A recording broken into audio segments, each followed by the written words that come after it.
Ты рыжая, и этим все сказано.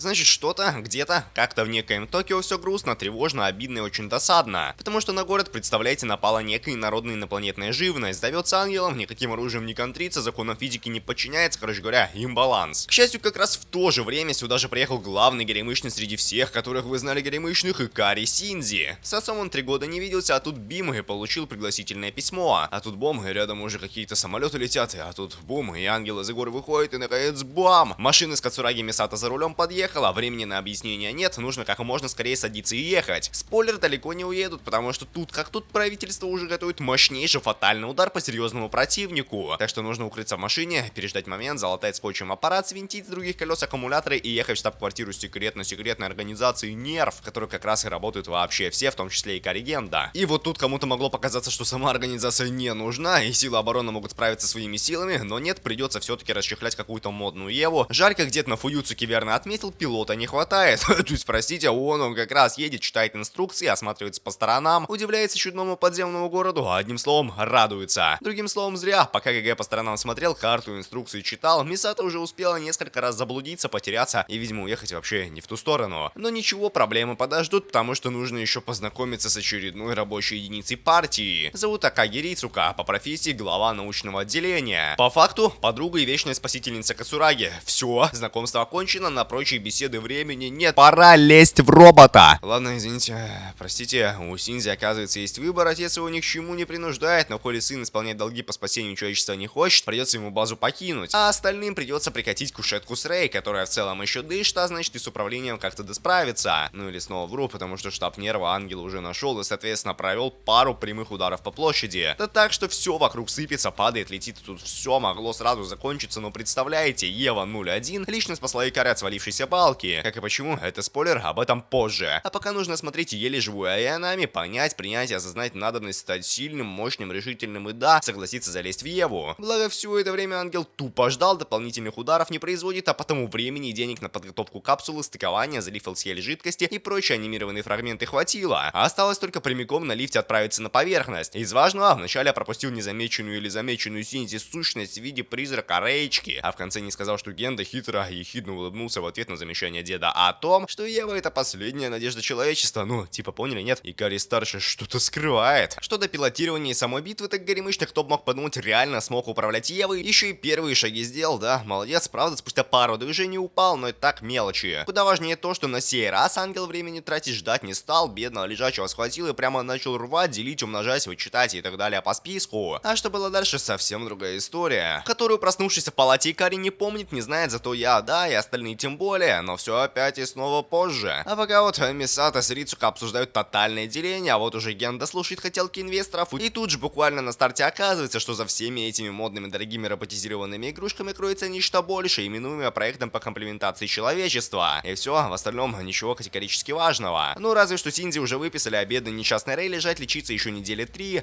Ну и еще горемычному обещали выдать комфортабельные апартаменты где-то в штаб-квартире Нерва. Обещали, но не выдали. Кацураги, представляете, замолвила пару слов, обговорила с начальством, и все, теперь ГГ будет жить у нее. Обидно, досадно, но ладно, остается только смириться, ехать за покупками, смотреть на закат, повторно удивляться уже наземному городу и тому, что это все один город, просто умеющий ездить под землю и наверх, а в конце концов с новосельем. Попойки, распределение домашних обязанностей и повторно переваренные ванные мысли Синдзи благополучно скипнул. Все, что вам нужно знать, помимо нового жильца, у Кацураги имеется еще и старый пингвин Пен-Пен, выведенный какими-то селекционными приколами. А насчет еще одной уже вечерней рефлексии, так горемычный все-таки память вернул и все случившееся накануне вспомнил. И соответственно, что его все так положительно хвалят, понял, а оказывается ангел не сам улетел, а реально был побежден. Ну точнее как, синхронизация пропала, все питание отключилось, а Ева автономно вошла в режим берсерка, прорвала непрорываемое защитное АТ-поле и даже почти поделила биомассу на 0, а не поделила потому, что ангел вышел из строя сам собой. Видимо, чтобы под конец еще пару хитпоинтов отнять, ну а дальше, конечно, системы вернулись в норму, ГГ ринулись спасать, ну а сам он, соответственно, увидел настоящую морду Евангелиона, который, кто кто бы мог подумать, не тупо робот, а биомеханическая тварь. Вот, от того и головные боли, амнезии и неположительное душевное самочувствие. Проще говоря, молодой закончился, схлопнулся, откис. Тем не менее, роботы, угрозы и прочее никуда не делись, потому требуется обязательно продолжать всякие тренировки, несмотря на грусть, апатию, депрессию и прочие не самые лучшие качества. Еще, к слову, чтобы вы знали, нужно ходить в школу. И ГГ это, видите ли, тоже касается. А еще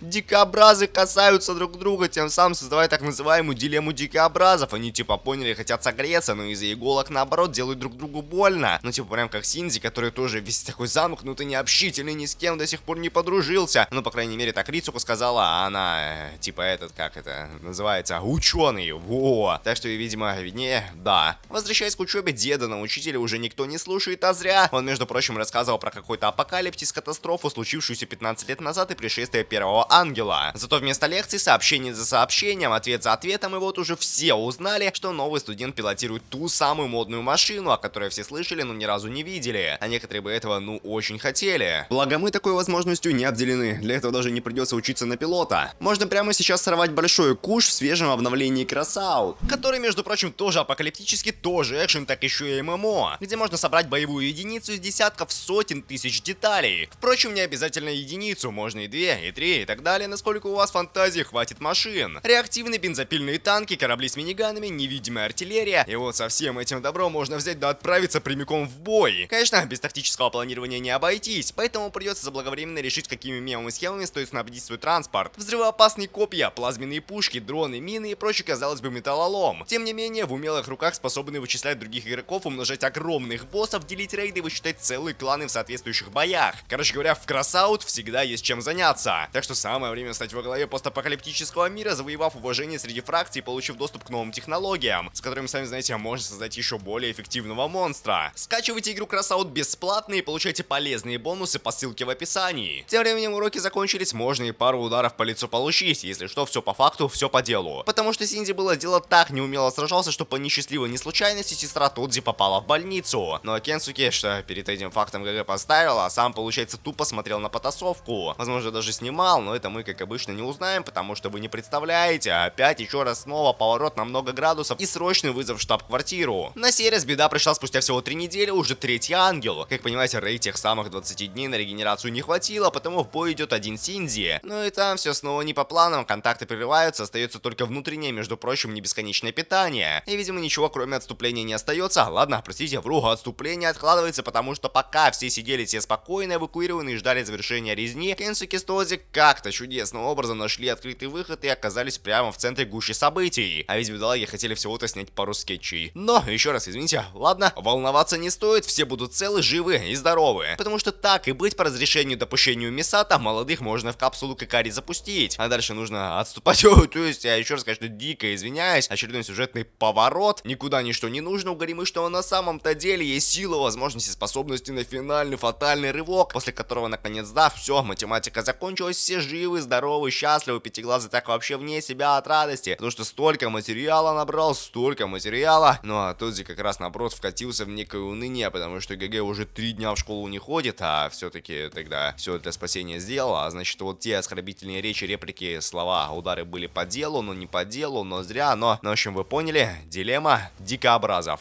Между тем прошло 5 дней, Синдзи все никак не идет в школу, ну раз времени прошло уже немало, решила, значит, Кацураги заглянуть, как там молодой поживает. А что вы думали? Никак, нет его, исчез, пропал, испарился. Как вдруг, представляете, стук в дверь, но опять тоже нет, там не горемычно, одноклассники конспекты принесли. Ладно, сам ГГ, понимаете, грустит, думает, катается на поезде по кольцу, смотрит кино, спит на лавочке, закатом любуется, в то время как Мисата с Рицуко обсуждает причины отсутствия бедолаги. Он, понимаете ли, приказ по части бегства недавно нарушил, себя опасности подверг, а это, между прочим, не по уставу. Жаль, даже так никто ничего недоброго Икари не сделает, и сам он это понял, потому что правильно, замены нет, пилотировать больше некому, а значит можно не бояться, не волноваться, кринжевать по-крупному. Там еще женщины, кстати, обсудили, что пилотами могут быть только 14-летние подростки. Сюжетно, между прочим, важная информация. Но давайте возвращаться к Синдзи. Как вдруг, представляете, Кенсуке ходит рядом, разыгрывает всякие театры одного актера, супы варит. В общем, посидели парни у костра, поговорили о жизни, о трудностях, проблемах и прочем. Из важного, во-первых, оба они безмамные, а во-вторых, Тодзи со слов Пятиглазого сожалеет, понял, осознал свою ошибку и больше такого не повторится. Но на утро, ясное дело, за Синди уже сотрудники из Нерва пришли, под белые рученьки увели и прямо в штаб доставили. А Кенсуки сделать ничего не смог, одним словом, слабый. Другим словом, увольнение. Ну, в смысле, в прямом смысле. Если ГГ настолько нытик, что работать по-человечески не хочет, так и быть, найдется замена. А сам он может катиться на всю одну сторону, предварительно, конечно, попрощавшись с товарищами, ударив одного из них, и, конечно, дождавшись, пока Кацураги поймет, а осознает, что поступило не по-людски,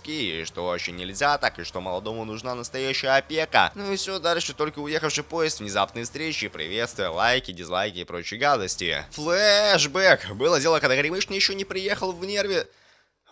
Было дело, когда Горемычный еще не приехал, в Нерве тестировали Еву 0.0. Правда, что-то где-то как-то винтики, болтики, гайки не докрутили, и то есть произошла рассинхронизация. Аж пришлось использовать экстренное катапультирование, а сам Генда, представьте себе, помчался на помощь Рэй, чтобы вытащить ее из раскаленной капсулы. Да, тем временем нынче исследовательский центр подобрал опытный образец для исследований. И пока Рицука рассказывал никому не нужные, но важные сюжетные детали касательно корпускулярно-волнового дуализма клеток 99% совпадения с геномом человека, Синзи заметил обговоривший ладони отца. Ну тут-то ему и рассказали, какой Икари старший молодец. Вот. Еще был урок физкультуры и вечерний обед, из которых вам нужно знать только, что молодой вообще не знает о Янами, несмотря на общую профессию. Плюс нужно отнести несчастный новый пропуск, который Рицука, понимаете, не успела. И тут, что вы думали, пришел ГГ на квартиру, а Рэй нигде нет, смотрит, а на столе очки побитые, оборачиваются, а позади уже виновница торжества стоит, с полотенцем, только-только вышедшая из душа. Короче говоря, так, слово за слово, и упали, попутно перевернув ящик из комода. Остальные подробности случившегося умалчиваются, потому что Янами все равно плевать.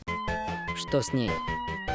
У нее недостаток пива. Зато не плевать на всякие гнилые речи кринжовника в сторону отца, потому что, сами понимаете, положительные качества привязанности как следствие заслуженный хлопок по голове. А насчет повторных тестов, в этот раз стыковка прошла успешно. Правда, продолжать не стали, а то, понимаете, опять снова еще один ангел прилетел, и все резать и ломать. Соответственно, подготовили первую Еву, Синди посадили, на поверхность выпустили, как вдруг бам! И прямое критическое попадание. Сейчас зато системы были в норме, все работало, а потому роботы с пилотом вот это да успешно вернули на базу. Осталось только пару-тройку комбинаций манипуляций технических палаток, чтобы доставить прокисшего ГГ и отправить в палату. Ну а с ангелом остается только тестировать всякое иное снаряжение, изучать путем проб и ошибок дальность поражения и удивляться модному буру, торчащему прямо из какой-то стороны октаэдра. Спросите, как такую неприступную крепость победить, а я даже отвечу. У Нерва как раз не для такого случая имеется модная громадная пушка, из которой вполне себе может выстрелить Ева, цена вопроса всего-то электроэнергия со всей страны. Осталось только получить от Генды соответствующее разрешение, выполнить подходящее приготовление и ждать, пока молодой очухается. Благо случится это совсем скоро, не благо перед фатальным делением еще и оформляется пара душных, зато сюжетно важных диалогов. Значит, во-первых, Синзи есть еду не хочет и пилотировать тоже не хочет. А в-вторых, хочет, не хочет, а придется. В-третьих, ГГ не скиснет, потому что Рэй обещает, мол, прямо обязательно его защитит. В-четвертых, перед самым началом операции выяснилось, что у молодой, в общем-то, вообще ничего нет. И выбирать нечего, и не из чего. Короче говоря, пока. Но сама дуэль закончилась очевидным делением ангела. Конечно же, опять и снова в последнюю секунду, конечно же, не без грустного почти завершившегося скисания Аянами. К счастью, Икари молодец, прямо весь в отца, тоже голыми руками раскаленную дверь открыл, положительные слова проговорил и того хуже попросил улыбнуться. Потому что ну нельзя перед миссией прощаться, будто это последняя встреча. Рэй, правда, понимаете, причин-кручин Синзи не поняла, как на такое отвечать не знает, но все равно, да, улыбнулась. И снова, ничего нового. Утренний не кофе, учеба, родительские собрания, вот это все. Среди прочего, разве что куда более важного и нового рода собрания. С какими-то представителями других стран, в том числе разрабатывающими оружие против ангелов. Причем клоуны достигли небывалых высот, смогли создать робота, которым можно управлять, представляете, удаленно. Осталось только повздорить на презентации и продемонстрировать работоспособность на открытой местности недалеко от города. Благо все пошло не по плану, синхронизация отключилась, движение не остановилось и все. Выходит, железяка пошла дальше, невзирая ни на что на своем пути. И тут бим, бом, бум, бац, очередная гениальная идея Мисата по части остановки потенциального несчастного случая. Нужно всего лишь вызнать через десятых министров пароль от ручной деактивации и провести ее, попав прямиком внутрь в самое пекло машины. Поможет, естественно, Синди, он и посылку доставит, и пешехода затормозит, а вот пароль, что вы думали, не подошел. Потому все, естественно, опять и снова в последний момент разрешилось, вручную давлением на охлаждающую капсулу законтрилось, все счастливы, живы, здоровы. За такой можно и лайк, то есть, простите, ничего нельзя, не можно, потому что все выше случившееся было хитро выстроенным подстроенным планом Генды, чтобы убрать конкурентов с рынка, оставив за собой монополию на деление ангелов. Хотя на самом деле все куда сложнее, продуманнее и все такое, но пока подробности подробности, спойлеры знать не обязательно. Между тем, экскурсия для молодых, если точнее плановое посещение стратегического флота для встречи с пилотом пригнанной Евы-02. Знакомьтесь, Аска Лэнгли Сорью. Здесь же куратор Рёдзи Кадзи. Оба прибыли из Германии, но на японском тоже говорить могут, умеют. Причем оба лично знакомы с Мисато. Модник так вообще позволяет себе нелестные шутки в сторону бедной женщины. Но куда важнее, пока все между собой ни о чем разглагольствовали друг другу про то, кто такие незнакомые пилоты рассказывали, уже раз-два и прямо по курсу в море неопознанный водоплавающий объект, естественно, очередной ангел. К несчастью, деды на лодочниках мемов не выкупают, про непробиваемую броню не знает, и вообще пытаются всецело препятствовать реальной масштабной резне, которая, к счастью, будет, потому что Аска верно смекнула, нужно в соло поделить прибывшую живность, заодно захватив с собой в капсулу Синди, чтобы он посмотрел, какая рыжая крутая и как ей нужно завидовать. Спойлер, завидовать нечему, прыжки по кораблям не помогают, кабеля от прямого питания не хватает, того, глядишь, сгинут бедолаги под водой по причине неподготовленности снаряжения Евангелиона каждого процедурам.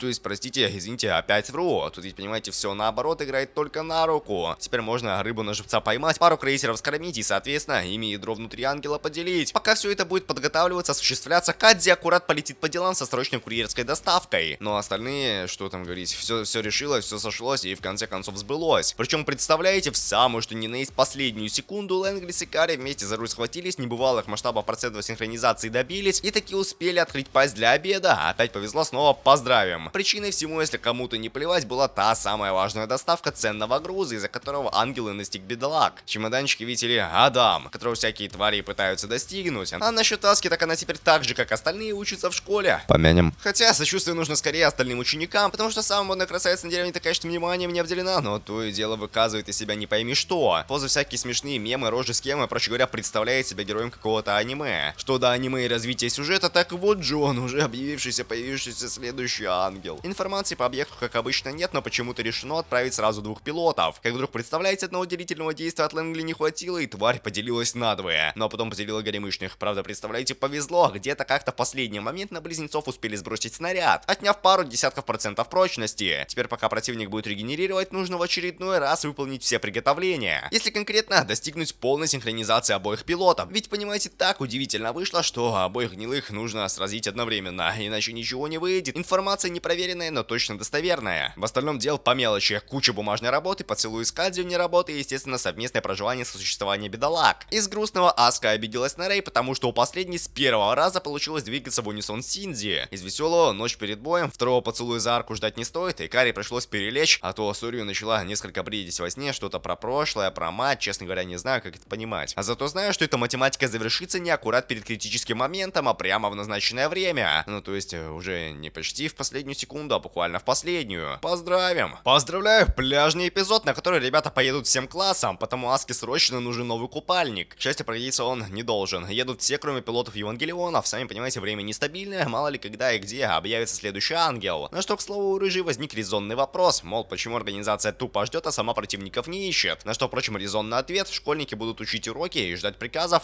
Точка. К сожалению, учиться будет только Синзи. У Рэй все с отметками нормально, может плавать, отдыхать. А Лэнгли тупо не понимает японские буквы, хотя за математику, физику выкупает. Говорит, закончила модный колледж, и даже ответы на загадки горемычного знает, даже больше знает, что, цитата, тела расширяются при нагревании и сужаются при охлаждении. Что насчет воды?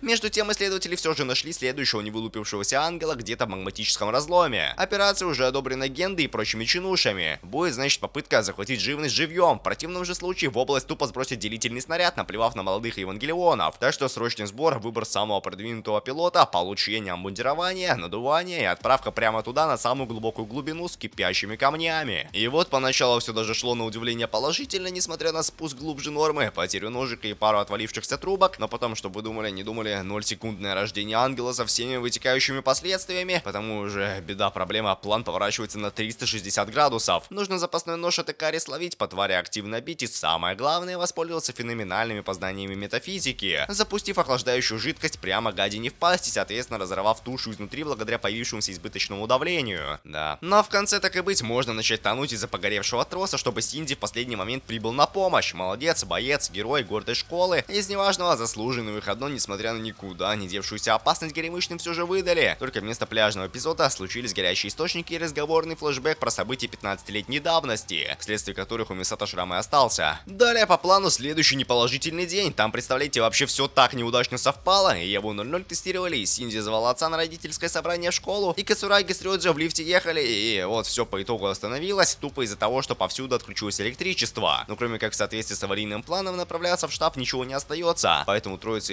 идет, и пока идет, уже новый ангел бежит, и остальные едут сообщать о приближении опасности. И тут же Генда оперативно реагирует, направляет все силы на ручную подготовку евангелионов, потому что знает, верит, понимает, дети обязательно прибудут. И вот пока они выбирают кратчайшие пути, мимоходом не ссориться из-за попыток Аски вывести Рэй из себя, у вас как раз есть время написать о том, что там тестировали у Евы 00 без Айнами на месте пилота, но я как раз успею рассказать анекдот. Мало кто знает, но до того, как впервые пойти к Сократу, некий Геродот подошел к зеркалу и спросил: «Кто я?» Зеркало не ответило. Ангела, кстати, без особых проблем, чисто на резервном питании и гениальных выдумках Лэнгли пересчитали. Дело было так, на бедолаг с потолка полилась какая-то гниль, растворяющая вообще все, потому Рыжий пришлось выступить живым щитом, чтобы Рэй успела безболезненно подкинуть Икари обороненное оружие. А он, в свою очередь, уже произвел точные выстрелы прямо по цели. Хотел бы я сказать, что не в последний момент, но нет. Не успей Горемычный хоть на секунду, и Аска бы уже упала на него, а они на самое дно, и растворились бы ребятки все втроем. Вот. Тут еще, кстати, такой важный, типа, глубокий момент был с тем, что Генда сыну во всяких житейских делах отказал, но вот Синди потом смотрел, как отец старается, пыхтит вместе с остальными тружениками, потому что Икари старший знал, что дети придут, а Икари младший узнал, что старший знал, и, поняли, да? Произошло развитие, моральное понимание Горемычным своего самоотверженного отца, да. Но нет, если вы тоже так подумали, то...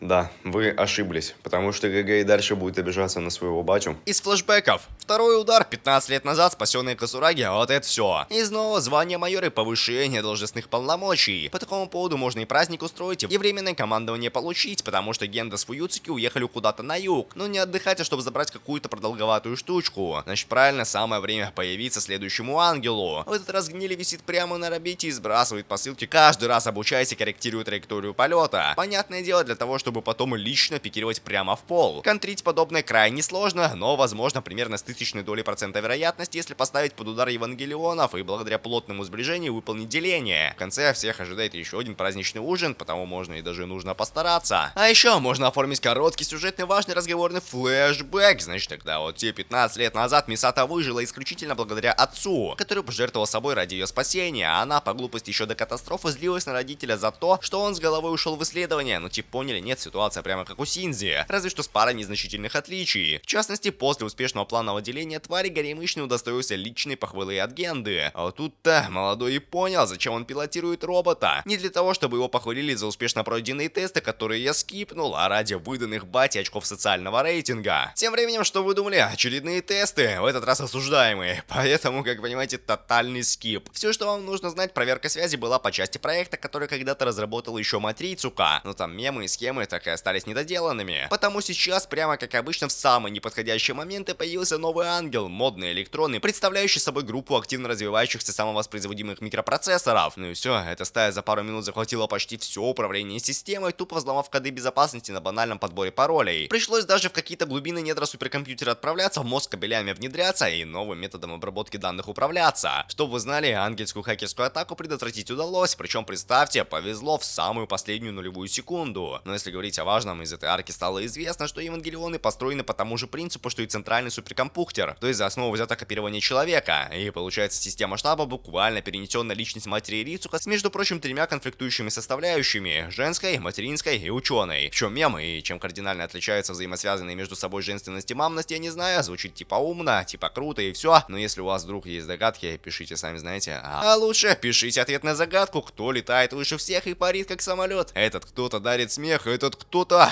Из категорически важного. Генда отчитался перед чинушами по части хакерских атак и проникновения ангела прямо в штаб-квартиру. Все данные ложь и провокация, так и Карий доложил. Волноваться не о чем, все пройдет точно по сценарию. Из критически важного. Следующая пачка тестов на взаимную совместимость с Синдирой с евангелионами друг друга. И вот если у Айнами стрессовая нагрузка вызвала всего лишь головные боли, дублирование и вопрос о том, кто она, то вот у Икари все куда хуже. Ему в голову прямо так сразу с нуля пошла-поехала информация, данные, воспоминания Горемычной. Управление, соответственно, потеряло потерялась, никакие отстыковки опять и снова не сработали, а разбушевавшаяся машина так вообще попыталась проломить стену прямо по курсу места, где стояла Рэй. Короче говоря, случилась очередная палата вкупе с амнезией. Ну еще так, по мелочи, пара клиффхенгеров с планами на Адама и копье Лонгинию. И здесь вы могли подумать, что дальше все это начнут как-то методично раскрывать и рассказывать. Зря думали. Потому что вместо внятных объяснений Кадзи предстоит выведать какую-то очень важную информацию информатора. А потом все, можно забыть о вышесказанном ради совместного похода на свадьбу, которая в один день с датой смерти матери Синзи. Плюс также, тогда же, еще и Аска по просьбе подруги пошла с каким-то лохом на свиданку. А закончилось все фатально. Икари повидались, перекинулись парой слов, Горемычный даже остался рад, что поговорил с отцом. Кацураги напилась и высказала все наболевшее Рёдзи и по поводу грустной работы, и по поводу ожиданий, и по поводу их давних неоправданных расставаний. И о тотальном отсутствии компетенции в вопросе воспитания подопечного, так как сама она ведет себя точно малый ребенок. Но Лэнгли, она со встречи сбежала, потому как от кринжа устала. Зато прознав, что Кадзи в компании Мисато, тут же решила кринжануть сама и предложила Горемычному поцелуй ради развлечения. А он что? Он согласился, а арбузник привел перепившую домой. Или вы еще не знаете, почему он арбузник? Или знаете, или нет? В общем, неважно. Главное, знаете, что пока Генда проводил очередные эксперименты с Рэй, Рёдзи успел пробраться прямиком в нижнюю подземную лабораторию. А там, представляете, Кацураги. Так и поняла, что бывший самый настоящий двойной агент. Хотя ладно, ничего она не поняла и преследуемых целей вообще не выкупает по незнанию того, что находится за дверью. А там причина всех бед человечества прямиком посреди штаб-квартиры Нерва. Как несложно догадаться, самое время для следующего ангела, потому что давно их не появлялось. И вообще Синзи тесты проходит все успешнее, и даже похвалу от других начал воспринимать положительно. Ну то есть вообще не дело, нужно все повернуть обратно. Поэтому очередная цель некая шарообразная форма. Спойлер, цель вообще не она, а тень, находящаяся под ней. Точнее не тень, а сам ангел. Тогда как мячик лишь отражение. Проще говоря, бить нужно то, куда затянула Икари с Евой. Придется бросить все возможные заряды и силы, потому что ничего важнее первого робота нет, да и вообще миссия перешла в разряд первой важности. Потому Рицука берет все под личный контроль, но Кацураги-то, знаете, знает, что что-то от нее тщательно скрывают, про всяких там Адамов и комплементации, а насчет подготовки такой вроде и не было. По крайней мере, пока все чисто гипотетически были чем-то заняты, Горемычный уже успел почти скиснуть из-за окончательно отключившейся системы жизнеобеспечения, попутно словив пару положительных полетов мыслей про то, что он это он, но не только он, а еще есть другие Синзи, которые являются им в глазах других, и вот что они не похожи на настоящего него, а он не похож на них, и из-за этого бежит от проблем, трудностей и все в таком духе. А потом просто из ниоткуда появился образ матери ГГ, а Ева сама начала движение с нулем энергии, то есть случилась внезапная победа. Ну, вернее, не то чтобы просто появился, и не то чтобы внезапная, но это все пока сплошная тайна, подробности которой знают Генда с Рицука. Мисато, видимо, начинает о чем-то догадываться. Еще, кстати, Синзи опять проснулся в палате, только в этот раз Рэй и Аска тоже здесь, пока только в качестве гостей. Ну ничего, не волнуйтесь, до пациентов тоже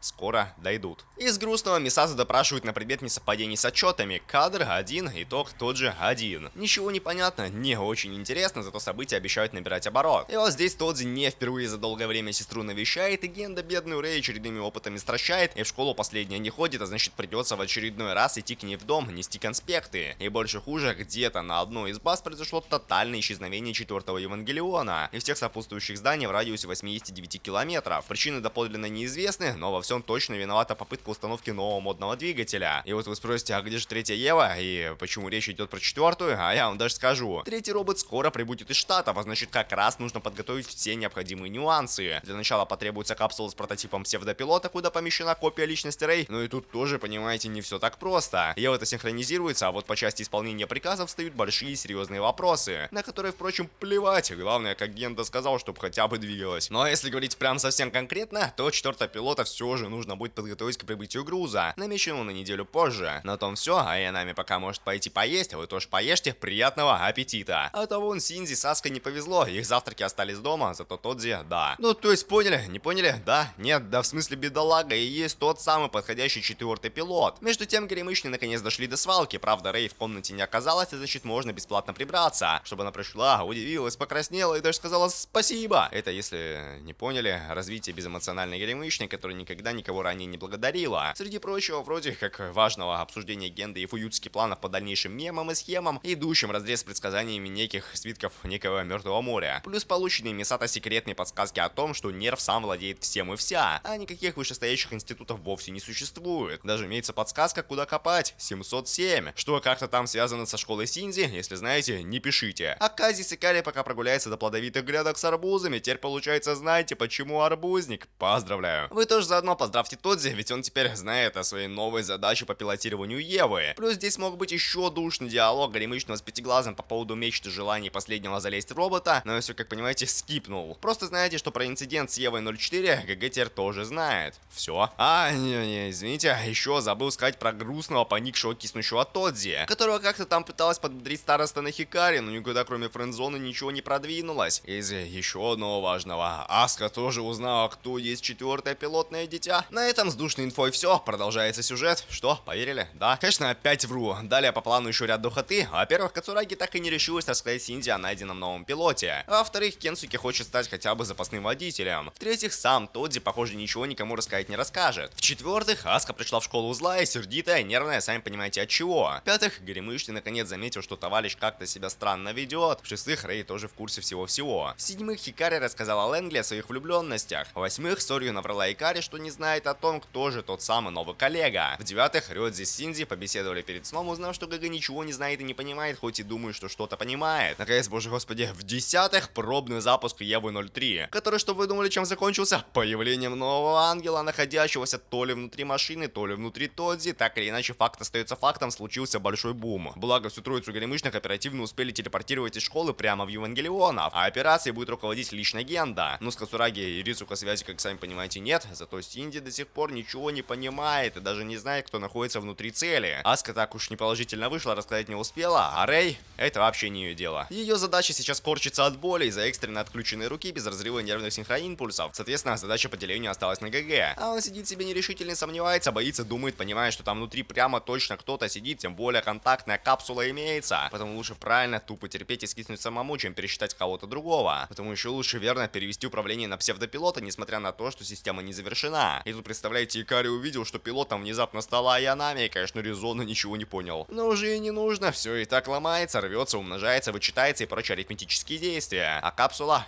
раздавлена. Зато, конечно, все живы и здоровы, и с Мисато все в порядке, и Тодзи плюс-минус дышит. Из проблем осталась только сломанная психика горемычного и фатальная ненависть к отцу. То есть да, все, что было раньше со всякими моральными ростами, качелями и прочим, можете забыть. Кринж обнулился. Из-за чего буквально на следующем тесте Синди прямо так внезапно для всех отказался что-то делать. Говорит, мол, заряда батареи хватит, и он возьмет да разнесет всю штаб-квартиру, чтобы бате неповадно было. Но легенда, что там говорить, затребовал увеличение давления LCL жидкости. Потом горемычный теперь в палате киснет рядом с Тодзи, пока тот ловит всякие приходы с товарищами посреди поезда, обсуждающими все нехорошее. А после можно проснуться со старостой, поздороваться и об отсутствующем Икаре узнать, выписали его буквально вчера. И представляете, молодой уже все манатки успел собрать, опять уезжает за моря, океан, пилотировать больше не будет, так отцу и сказал, спойлер, будет. И тут, как тут, объявился следующий ангел, и уже Аску поделили, уже Рэй поделил, а Ева 01 капсулу псевдопилота в этот раз не приняла, что означает, скоро случится третий удар. Благо теперь Кадзи отстранили, раскрыть секретную информацию он может. А вот Синди узнала о потенциальной катастрофе в случае контакта ангела с неким хранящимся в лаборатории Адамом. Ну и все, опять заряд сил, готовность резать, ломать, крушить, кромсать, делить, считать. Жаль, батарейка снова села, сил на добивочную не хватило, и ничего кроме бесперспективных попыток не осталось. Что, поверили? Да? Нет? Да, конечно, есть еще козырь, припасенный прямо к финальному последнему моменту перед тем, как гниль капсулу разобьет. Вот он, настоящий берсерк-мод. С регенерацией через оторванные и съеденные ангельские куски. Ужин. Случившееся, если что, в том числе входило в планы Генды. Да. И тут начинается конец тайтла. И если после появления Аски в сериале стали стремительно пропадать кадры, но новые сцены хотя бы появлялись, то теперь все. Последующий сюжет описывается флешбэками с закадровым голосом. Из нового, важного, разве что растворившийся внутри LCL Синди. Проще говоря, связь между всеми молекулами пропала, и теперь горемычный тоже жидкость. Конечно, его пытались спасти, подавили какие-то импульсы, сигналы, в то время как он витал в преисполнениях сознания и вопросах про одиночество с комплементацией. Но, увы, спустя месяц проб и ошибок давление в капсуле превысило норму, и все вылилось за края, соответственно, без Икари. То есть, простите, стоило Мисато поплакать, как ГГ тут же материализовался.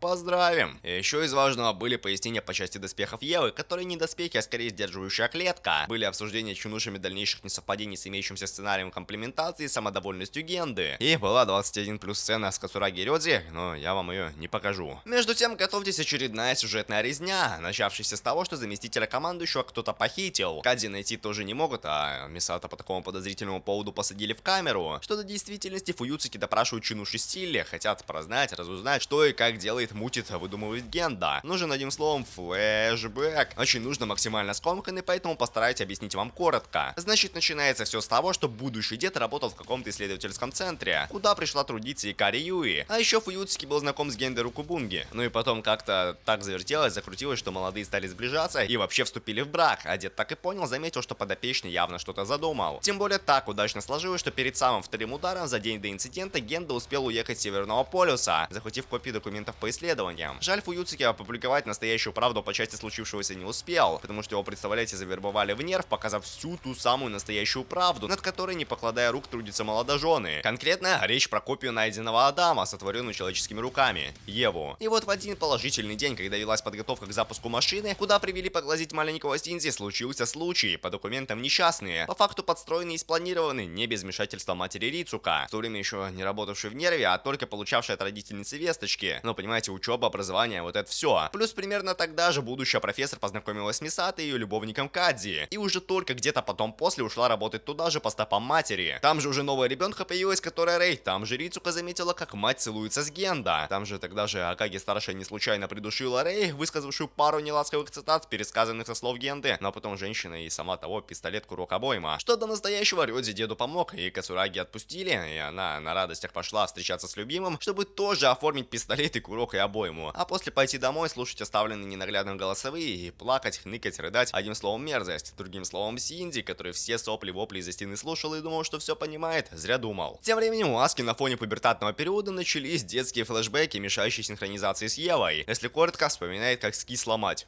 Все. В остальном ничего кардинально важного, разве что рыжая стала еще нервознее, чем раньше. Даже звонки от приемной родительницы не радуют, зато наконец-то случилось, представляете, сцена в лифте. Там, наверное, знаете, долгая поездка, негатив, не позитив и пощечины специально для Аянами. Потому что Лэнгли все обиделась на всех и вся. Ведь она вся такая слабая, никому не нужная, нужен всем только Синзи, который всех благодаря своей балансности всегда спасает. Конечно, врет, нынешняя ситуация с очередным ангелом внештатная, риски на первую Еву возлагать пока не следует. Потому в авангард отправится Рей, Аска же останется прикрывать с тылу. По крайней мере, это бы было согласно плану. Но, к несчастью, Шизичка приказа ослушалась, в бой ворвалась, все патроны истратила и, что обидно, получила прямое лучевое попадание с орбиты. Гнили в этот раз попалась опять и снова как раз в рамках сложившейся на медне проблемы. Умеет, представляете, воздействовать на психику. К счастью, Генда высший уровень опасности объявил, копьем Лангини воспользоваться разрешил, и да, Рей исполнила прямое попадание по ангелу. Правда, палка теперь летает где-то на орбите. Орбидно. Из важного Кацураги опять не поняла, где правда, где ложь, и что же на самом деле было причиной второго удара. И вот Чинуши Сили тоже не поняли, почему вдруг Икари позволил выбросить куда-то далеко копье, и Лэнгли до сих пор не понимает, как справиться со своей беспомощностью, и все остальные тоже вообще ничего никто не может. Но ладно, это так, цветочки. Потому что да, представляете, опять новый, судя по описаниям свитков Мертвого моря, предпоследний ангел, который, кто мог подумать, просто так забороть не получилось. И вот он уже сливается с нулевой Евой, и Рей думает про одиночество и общается с гнилью, и Аска ничего сделать не может на нулевой синхронизации. И Синзи отправили на поверхность уже слишком поздно, потому что Аянами превозмогла, расплакалась и твердо решила пожертвовать собой, и пожертвовала. Бим-бом, бим-бом. Но не надо печалиться, ведь Рей на самом деле жива, Геремишни даже обрадовался, только есть один нюанс, это уже третья Рей. Соответственно, вопрос, как Генда объяснить Шизам факт целости пилота? Ответ – никак. Он взял да отправил вместо себя на допрос Рицука, которую даже пытались завербовать и привлечь на другую сторону, но в конце концов все так удачно вышло, что путем хитрых манипуляций и расшифровки послания от Кадзи, Мисато оказалась в подземных лабораториях вместе с подругой и молодым. А там вот это да, настоящие копии Рей, которые как раз и служат потенциальной заменой и являются источником синхронизации капсул псевдопилотов. Получается сюжетный твист, завершившийся волевым решением Рицука поделить всех клонов. Помянем, поплачем, слезы, сопли, грусть, печаль. Из важного, во-первых, Аска вновь вспоминает откисшую мать, сбежав от проблем с нулевой синхронизацией, находясь где-то непонятно где. Но не стоит волноваться, спустя неделю ее таки нашли и заключили под стражу. А во-вторых, Рицука теперь несчастна. И это все ее оправдание по вопросу уничтожения системы псевдопилота. Причем несчастная она настолько, что даже 21 плюс сцены с Гендой ей больше не интересны. А такие, получается, да, бывали где-то за кадром. В-третьих, Синзи в очередной раз в раздумьях, мыслях и печали. Но, как говорится, не надо печалиться, вся жизнь впереди. Нужно только дождаться встречи с новым пилотом, пятым детем. Знакомьтесь, Каору Нагиса. Познакомились? Ну и хорошо. Значит, пора провести тест, чтобы с первого раза достигнуть 100% синхронизации со второй Евой. Ну той, которая предназначена исключительно для Лэнгли. В честь такого можно оформить совместное поход в баню, еще пару умных диалогов про одиночество. А еще Нагиса любит Икари, прямо так и сказал. Правда, в каком конкретно плане, ключе, коннотации не уточнил, да и в разговоре перед сном доподлинно точно ничего понятно не стало. Зато Мисата молодец, пришла и напрямую спросила у Рицука, кем является пятое дитя. Ответ добил, по-видимому, последним ангелом. И действительно, вот он летит вместе с подконтрольной второй Евой. Если вдруг не поняли,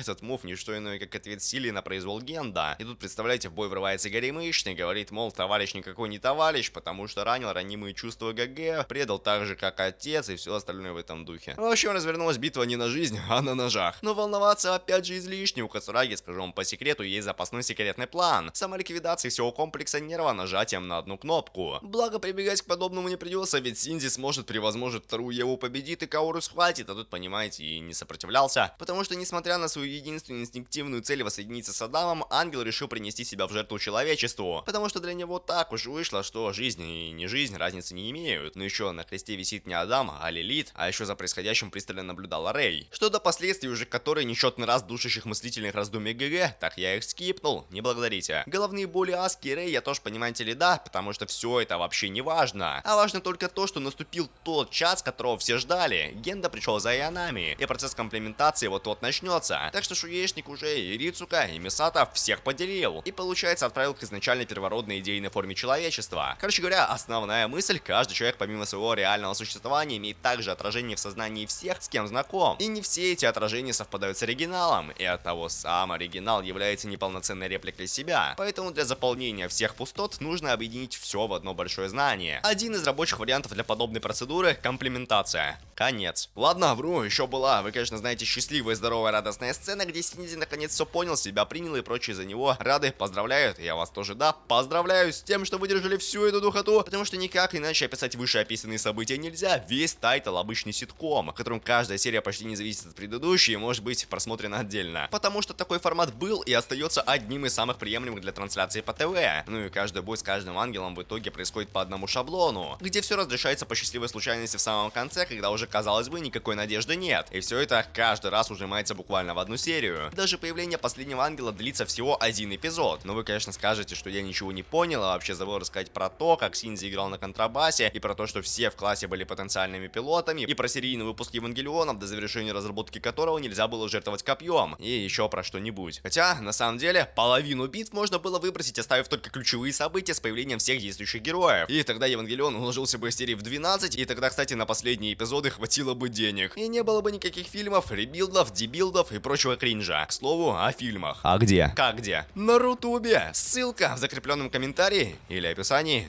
найдете. Пока.